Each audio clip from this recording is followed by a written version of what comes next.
welcome back to our physics class. Have you ever wondered how electricity reaches your home from far away power plants? Or why your phone charger has that bulky box on the cord? The answer lies in the device that called a. And today, we'll break down on how to work using a concept that you already know: electromagnetic induction and Faraday's law.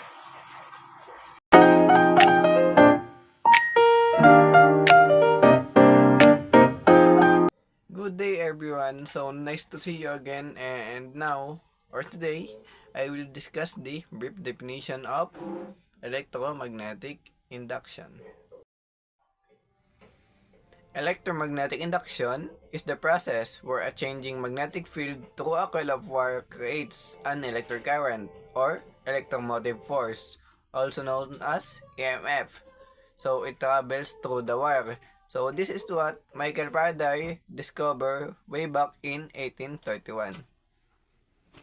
So this is the general formula for Faraday's law, where E represents the electromotive force or EMF, and N represent the number of turns, and the delta accompanied with magnetic flux represent the change in magnetic flux, and the delta accompanied with T represent the change in time. And as we can see in this formula, there's a negative sign, so it represents the Lenz's law or the opposes change.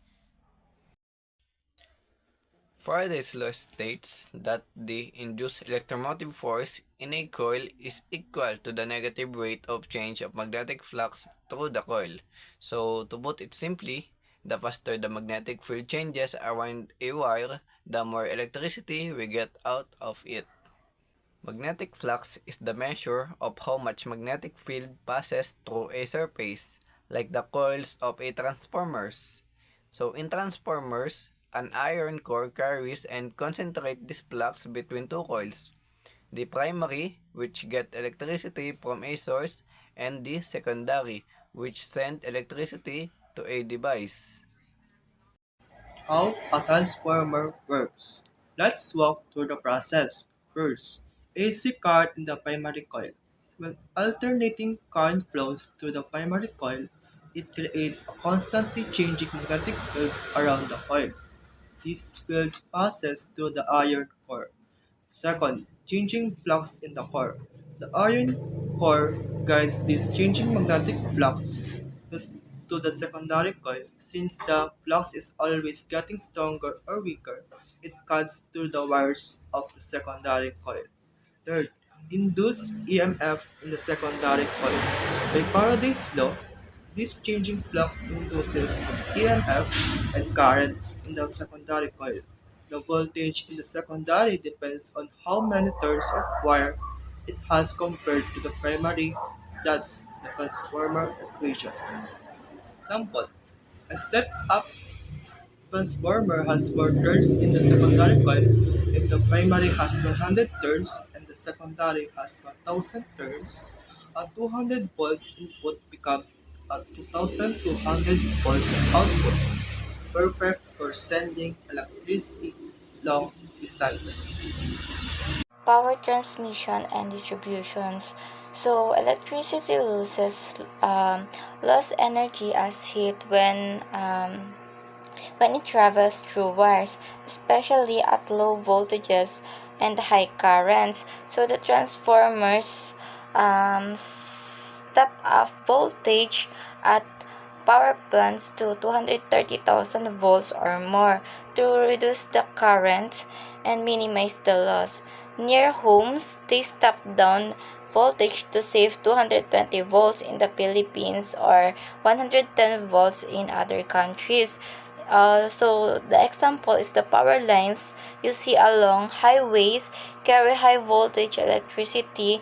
Transformers at substations uh, bring it down to levels we can use.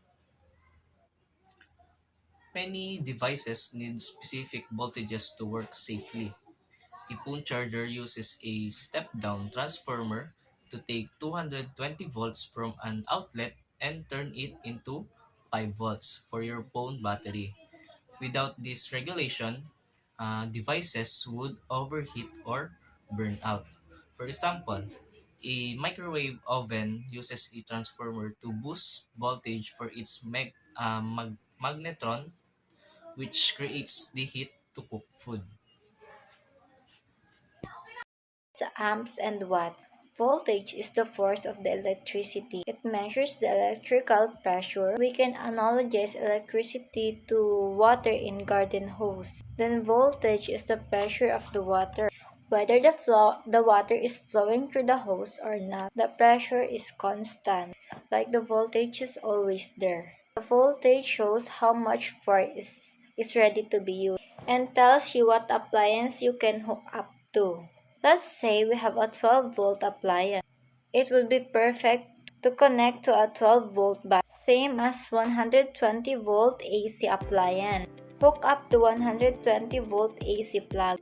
As we've seen today, transformers aren't just essential components in our power grids and electronic devices. They're the backbone that enables efficient energy transfer and reliable operation of the stepping up voltage on every day. So, from stepping up voltage from long distance transmission to safely powering our homes and gadgets, the impact is both far-reaching and fundamental. So, thank you for joining us for these demonstrations. We hope you now have a clearer understanding of how transformers work and why they're so critical in modern structure. Bye bye.